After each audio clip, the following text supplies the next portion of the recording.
This story is titled, Fiancée Took a Break, Vanished for Weeks. Met her ex, now wants to resume our wedding plans. I'm ready to walk away. Hey everyone, before we jump into today's video, I need your help. We've noticed the channel is losing some traction, and subscribing is one of the best ways you can support us. It's quick, free, and it helps us keep bringing you awesome content. Your support means the world. Let's keep this channel growing together. Thanks so much. Now let's start the video. Hey everyone, I'm not the kind of guy who usually posts stuff like this, but things have been so weird lately that I need to get it off my chest. Maybe someone out there has been through something similar and can give me some advice, or at least tell me I'm not crazy. So, here's the deal. My fiancée, Lily, 27 female, and I, 29 male, have been together for 3 years. She's smart, funny, and has this way of making you feel like you're the only person in the room. I proposed last year, and we started planning a summer wedding. Everything was going great. At least I thought it was. One day, Lily tells me she's going to her hometown to spend time with her sister. Now Lily's really close with her family, and she hadn't been back in a while, so it didn't seem weird. She packed a bag, gave me a kiss, and told me she'd be back in a couple of weeks. At first, I didn't think much of it. We still texted here and there, and she called me the first night to let me know she got there safely. The next day, though, things started to feel off. She called me in the afternoon. She was like, "Hey, I need to talk to you about something." I went, "Sure, what's up?" That's when she drops this. "I think I need some time to think." I was trying to process, so I asked, "Think about what? Is this about the wedding? Are you feeling stressed? Did I do something?" She doesn't really answer, just says, "I feel like I need some time for myself." I didn't want to push too hard, so I said, "Okay, if you need space, I get it. Just let me know what's going on." She promises we'll talk soon, but the whole thing feels off. The conversation ended on a weird note. I sat there like, what the hell just happened? After that, communication pretty much stopped. I texted her a few times, just normal stuff like, "Hey, how's it going?" Or, "Hope you're having a good day." But she never replied. I tried calling her, but she didn't pick up. She even stopped posting on social media, which was odd because she's usually the type to share everything from her morning coffee to random sunset pics. I reached out to her sister thinking maybe she could shed some light on what was going on. Her sister texted back a short, "Haven't seen her much, sorry," which didn't help at all. It felt like everyone was shutting me out. At this point, I started losing sleep over it. My friends tried to calm me down, saying, "She's probably just taking a breather." But that didn't sit right with me. This wasn't like her. She'd never been the type to just go radio silent, especially not on me. The weirdest part was how sudden it all felt. We were literally in the middle of choosing flower arrangements a week before she left. There were no big arguments, no signs of anything wrong. I kept replaying every conversation we'd had, trying to figure out if I'd missed something. But everything seemed fine, until it wasn't. I tried giving her the benefit of the doubt. Maybe she really did need some time alone. Maybe she was going through something she didn't know how to talk about yet. But as days turned into weeks, my patience wore thin. If something was wrong, why couldn't she just tell me? That's when I started questioning everything. Was she really staying with her sister? What if there was something or someone else going on? I hated thinking like that, but the lack of answers was driving me nuts. I spent so many nights staring at my phone, hoping for a text or a missed call that never came. Every day that passed felt heavier than the last. I tried distracting myself with work, friends, but nothing worked. I felt like my whole world was stuck on pause. After a couple of weeks of silence from Lily, I decided enough was enough. I mean, how much space does one person need? If she wasn't going to tell me what was going on, I was going to find out myself. I packed an overnight bag, fueled up my car, and made the drive to her hometown. It wasn't a quick trip, but I had plenty of time to mentally prepare for whatever awkward or uncomfortable conversation was waiting for me. I kept telling myself, maybe she's just stressed. Maybe it's not that bad. But deep down, I had this sinking feeling that things were about to get weird. When I pulled up to her parents' house, where I assumed she was staying, my heart was racing. I knocked on the door, and for a second, I thought no one was home. Then Lily opened it. The look on her face said it all. She was not expecting me. She stood there for a moment, staring at me like I was a pop quiz she hadn't studied for. Finally, she stepped aside and let me in, mumbling something about how she didn't think I'd come. We sat down in the living room, and everything felt off. It wasn't like the usual comfort I felt with Lily, where we could just sink into the couch and talk about anything. She started with small talk. "How was your drive? Did you hit any traffic? Want something to drink?" Like she was trying too hard to sound normal. I played along at first, answering her questions with short, clipped responses, but my patience was wearing thin. I didn't come all this way to discuss the highway condition. There was this long, awkward pause where neither of us spoke. She blanked out, and when she finally glanced up, I asked, "Lily, what's going on? Why haven't you been answering my calls or texts?" Her reaction was immediate. "I've been trying to figure some things out," she said finally, her voice soft, almost too quiet to hear. "Figure what out?" I was trying to keep quiet. She hesitated. She wasn't sure how to say what she needed to. The silence stretched on, and I could feel my heartbeat getting louder in my ears. Then she finally said it. "I ran into my ex when I got here. It felt like the floor had just shifted beneath me." I stared at her, trying to process what she'd just said. "And?" I asked, my voice as steady as I could manage, though I already felt the storm brewing inside me. "It wasn't planned," she said. "I saw him at the grocery store, and we ended up talking." Talking. That word hit me like a slap. It wasn't the fact that she'd seen her ex. That could happen to anyone. It was the way she said it, like it was no big deal.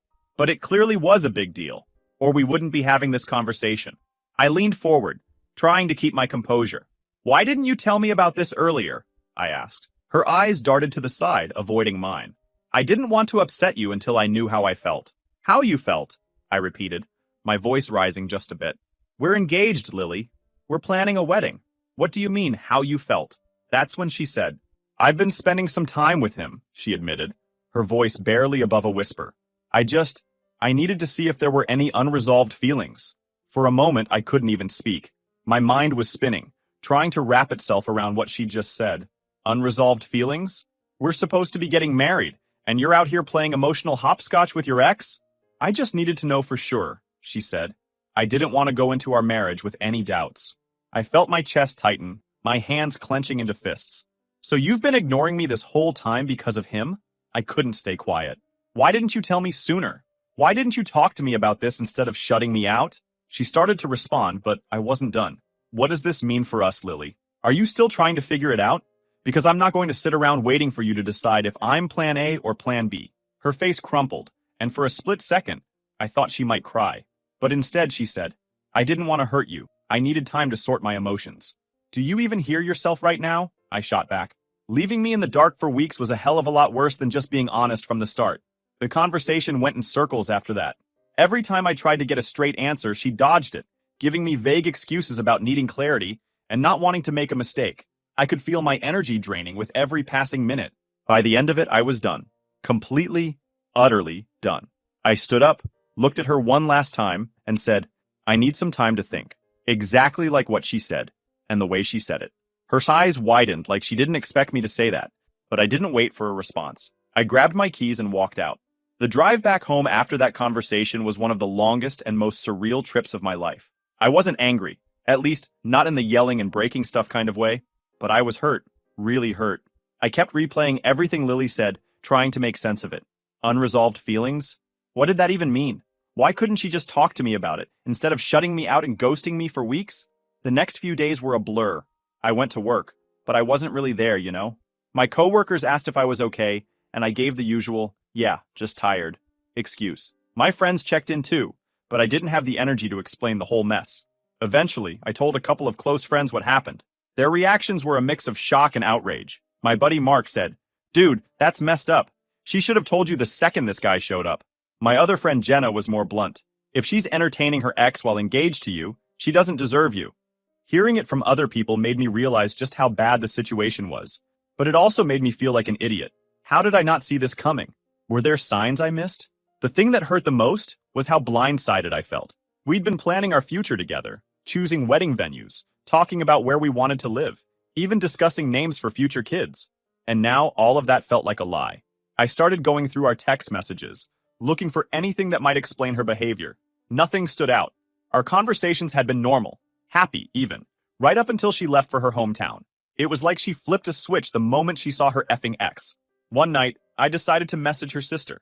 I wasn't trying to drag her into the middle of things, but I needed some clarity. Her response was short and vague. "I think Lily's just going through some stuff. She'll figure it out." Figure it out? What was there to figure out? We were supposed to be a team, and now I was completely in the dark. A week later, I got a text from Lily. It wasn't an apology or an explanation, just a casual, "Hey, how are you?" Like everything was fine. I didn't respond. I couldn't. What was I supposed to say? Oh, hey, I'm great. Thanks for ignoring me while you hung out with your ex. The silence between us grew louder. Every day that passed, I felt more distant from her, more certain that whatever we had was crumbling. I started questioning if I even wanted to salvage it. Could I forgive her? Could I trust her again? At the same time, I felt stuck. We'd built a life together, or at least we were supposed to. Breaking up wasn't just about ending a relationship. It meant unraveling everything we'd planned and starting over from scratch. The thought of that was terrifying, but the alternative was pretending everything was okay when it clearly wasn't, and that wasn't an option. I started thinking about what I wanted, what I deserved. I realized I couldn't stay with someone who didn't respect me enough to be honest. I couldn't marry someone who thought it was okay to put me on hold while they figured out their feelings for someone else. By the end of that week, I made up my mind. If Lily wanted to work things out, she'd have to do a hell of a lot more than send me a half-assed text. And even then, I wasn't sure I'd be able to look at her the same way again. I didn't reach out to her, and she didn't follow up after that text. The silence felt like an unspoken agreement that we were done. And honestly, as much as it hurt, it also felt like a relief. So I was starting to get used to the silence. It wasn't fun, but at least it gave me some time to think. I'd made peace with the fact that Lily wasn't coming back, and honestly, I was slowly moving on. I wasn't rushing into anything or trying to distract myself. I was just trying to rebuild some sense of normalcy. Then, like clockwork, she came back. It was a Saturday afternoon. I was halfway through rewatching a series I didn't even like that much, just something to keep my mind busy. There was a knock at the door, and I figured it was a delivery or maybe Mark coming over to drag me out of the house. But nope, it was Lily. She was standing there like nothing had happened, smiling like she was bringing cookies to a neighbor. "Hey," she said casually, like she hadn't ghosted me for weeks. I just stood there, trying to figure out if I was hallucinating. Hey," I finally said, stepping aside so she could come in. She walked in like she owned the place, commenting on how clean everything was. She sat down on the couch, patted the cushion next to her, and said, "We need to talk." I was bracing for some kind of heartfelt apology, an explanation, something. But instead, she started talking about our wedding plans. "Our venue is still holding our date," she said, like we'd been in constant communication this whole time. "And I was thinking we should go with lavender for the table settings. It's timeless, don't you think?" I couldn't believe what I was hearing. I cut her off mid-sentence and said, "Lily, what are you doing here?" She blinked, confused, like I just asked her why the sky was blue. "I'm here to fix things," she said, matter-of-factly. I stared at her for a second, then laughed, sharp and cold, the kind of laugh that says, "Are you kidding me right now?" "Fix things?" I repeated, leaning forward. "You mean the relationship you hit pause on while you sorted out your feelings for your ex? That relationship?" Her face went pale for a moment. "That's over. I realized I don't have feelings for him anymore. It's you I want to be with." I stood up, pacing a little because sitting still felt impossible. "And you expect me to just believe that? To what? Take you back with open arms like none of this happened? Do you even hear how insane that sounds?" She blinked, clearly not expecting the anger in my voice. "I needed time. I didn't want to hurt you. You didn't want to hurt me? Lily, you ghosted me for weeks. You didn't think to tell me anything, not one damn thing, until I had to drive to your hometown to find out. And now you're standing here, acting like it's no big deal? It's not like that," she shot back. I was confused. I didn't know what I was feeling, and I didn't want to make things worse. Make things worse? I cut her off again, throwing my hands up. "You made things worse by disappearing on me. You left me hanging, wondering what the hell happened while you were off rekindling whatever with your ex. Do you even realize what that did to me?" She opened her mouth to respond, but I didn't give her the chance. "No, you don't," I said firmly, "because if you did, you wouldn't be here right now, expecting me to just forget everything and pick up where we left off." She looked more hurt now, but I wasn't backing down. Not this time. "I made a mistake," she said quietly, trying to play the victim. "I know I messed up, but I'm here now, and I want to make this right. I'll do whatever it takes." "Whatever it takes," I repeated, laughing bitterly. "You say that like it's supposed to mean something. But the truth is, Lily, I don't trust you anymore. How am I supposed to believe you won't pull this again the next time you get confused or need to sort out your emotions?" She looked down at her hands, fiddling with her engagement ring. My ring. I felt a flash of anger seeing it still on her finger, like she had any right to wear it after everything. "Take it off," I said abruptly. She looked up, startled. "What?" "The ring," I said, pointing to her hand. "Take it off. You don't get to keep it. Not after this." Her eyes widened, and for a moment, she looked like she might argue, But then, slowly, she slid the ring off her finger and placed it on the table between us. She stood there for a moment, looking at me like she was expecting me to change my mind, to say something that would make everything okay. But I didn't. I just stared back, my face set, my decision final. "Is this really it?" she asked. "You're just done?" "Yes," I said, my voice steady. "I'm done. I'm not an option, Lily. You don't get to hit pause on me while you figure out your feelings and then come back when it's convenient for you. That's not love. That's selfishness." Her lips trembled like she wanted to say something, but she didn't. Instead, she turned and walked toward the door. That night, I sat on the couch staring at the ring on the table. It felt surreal, like the last few weeks had been some twisted dream I couldn't wake up from. But as I sat there, one thing became crystal clear. I made the right decision. I wasn't going to let myself be someone's second choice, their backup plan when things didn't work out with someone else. I deserved better than that, and I was finally ready to stand up for myself. Lily was gone, and honestly, I was okay with that. And that is how things unfolded until now. If anything pops up worth posting, I'll keep you guys updated. Update 1. Hey y'all, thank you for your comments. It means a lot. I came to give you an update since things shifted in an unexpected way. So here goes. Alright, so after Lily's surprise visit, I was in this weird limbo. I wasn't ready to forgive her, but I also didn't have the energy to confront her again. It was like I was stuck in emotional quicksand. I didn't know what to do, so I did what any guy would do. I avoided the situation altogether and kept to myself. Then, out of nowhere, I get a text from Mia, one of Lily's friends. Now, Mia and I were always friendly, but we'd never really talked one-on-one. Her text said something like, "Hey, just checking in. I heard about the break and wanted to see how you're holding up." At first, I wasn't sure how to respond. Was this some kind of setup? But after staring at the message for an embarrassing amount of time, I decided to just reply with, "Hey, thanks for reaching out. I'm doing okay, I guess." Mia was surprisingly easy to talk to. She said she'd been in a similar situation before and knew how much it sucked. We ended up texting back and forth for a while, and honestly, it was nice to have someone to vent to. She wasn't pushy or judgmental, just a good listener. A couple of days later, Mia texted me again. This time, she suggested we meet up for coffee. I wasn't really in the mood to go out, but she was persistent. "Come on, it'll be good for you to get out of the house," she said. And before I knew it, I found myself agreeing. When we met up, it felt normal. Not romantic, not flirty, just two people talking. She asked about work, hobbies, even my old college stories. For the first time in weeks, I felt like someone actually cared about me. Not about the drama or the wedding or any of that, just me. But then she hit me with, "You deserve someone who appreciates you, someone who doesn't take you for granted." I didn't know how to respond to that, so I just said, "Yeah, I guess." The thing is, I wasn't interested in Mia like that. She was nice and all, but I was still dealing with the mess Lily left behind. I wasn't ready to jump into anything, and I didn't want to give her the wrong idea.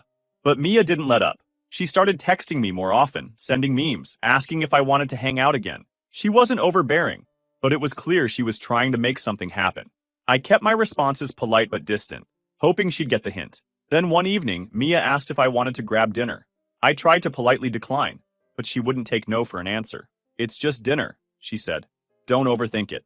So I went. And let me tell you, it was awkward. She dressed up like it was a date, while I showed up in a hoodie and jeans. The conversation was fine, but there was this underlying tension I couldn't ignore.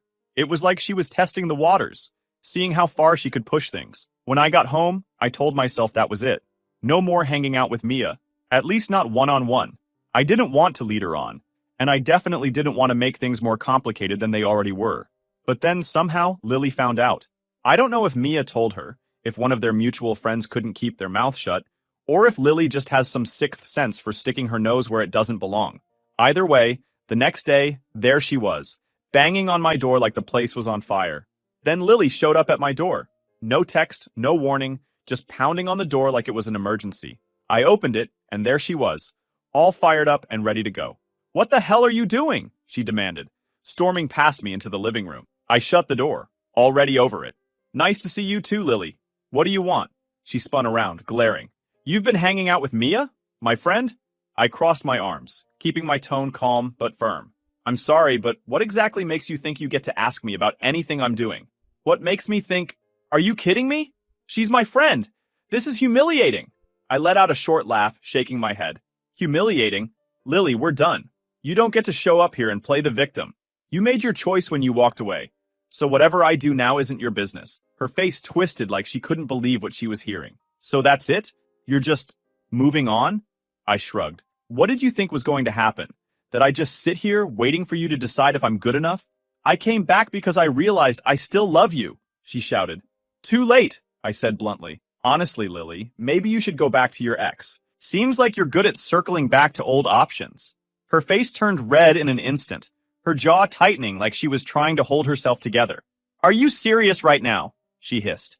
Yeah, I'm serious, I shot back. You clearly didn't think twice about running to him before. Why stop now? Might as well make it easier for everyone. She practically exploded. You don't get to stand there and act like you're better than me. If you think I'm just going to let this slide, you're wrong. I told her, let what slide? That I'm over it? That I'm over you? Not my problem anymore, Lily. She glared at me. You'll regret this, she said, her tone sharp enough to cut glass. Don't think I won't make you regret this. I just opened the door wide and gestured to it. Go ahead, Lily. Make whatever threats you want, but you're not my problem anymore. She stared at me for a moment, then stormed out. I locked the door behind her, shook my head, and finally let out a breath. Whatever her next move was, I don't care. I'm done. And that isn't going to change. Final update.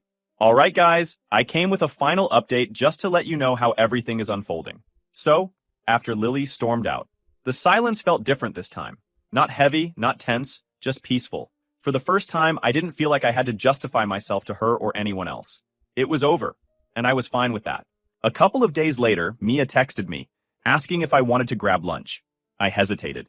Mia had been a good listener when everything with Lily fell apart, but I was starting to feel like she might see this as more than it was. I didn't want to send mixed signals or make things messy. Still, I figured one lunch wouldn't hurt, especially if I used it as an opportunity to set things straight. When we met up, the vibe was casual. We talked about random stuff, but there was this underlying energy that made me uncomfortable. She'd laugh a little too hard at my jokes, lean in a little too close, and give me that look, like she was waiting for me to make a move. About halfway through, I decided it was time to rip the Band-Aid off. Mia, look, I really appreciate you being there for me lately. It's been a lot and I'm grateful, but I want to be clear. I'm not looking for anything beyond friendship. Her face fell for a second, but she quickly recovered. Oh, yeah, of course, she said, waving it off like it was no big deal. I didn't mean to make it weird. I smiled, relieved she took it well. Thanks. I just didn't want there to be any confusion. After lunch, we parted ways, and I thought that was that. But as I walked back to my car, something caught my eye. It was Lily. She was standing half a block away, leaning against a streetlight, pretending to scroll on her phone. I'd know her posture anywhere. She wasn't just randomly there, she was watching. I froze for a second, debating whether to say something. But what was the point? She'd deny it, and it would just escalate into another argument. Instead, I got into my car and drove off, pretending I hadn't seen her. Over the next week, I started noticing her more often. She wasn't obvious about it, but she wasn't exactly subtle either. Her car would be parked down the street from my place when I came home from work, or I'd catch glimpses of her at the grocery store, ducking into another aisle when she thought I noticed. It was bizarre. She wasn't reaching out or making a scene, just lingering, like she was waiting for me to do something. One evening, I went out to grab takeout. As I was pulling into the restaurant parking lot, I saw her car again, parked just far enough away to not seem suspicious, if I didn't already know better. I didn't confront her. I just went inside, got my food, and left. But when I got home and saw her car parked down the street, I'd had enough. I didn't go to her, though. Instead, I walked straight into my house, locked the door, and pulled out my phone. I texted her, Lily, I've noticed you around. Stop following me. This isn't healthy, and it's not going to change anything. No reply. I didn't expect one, honestly, but the next day, her car was gone.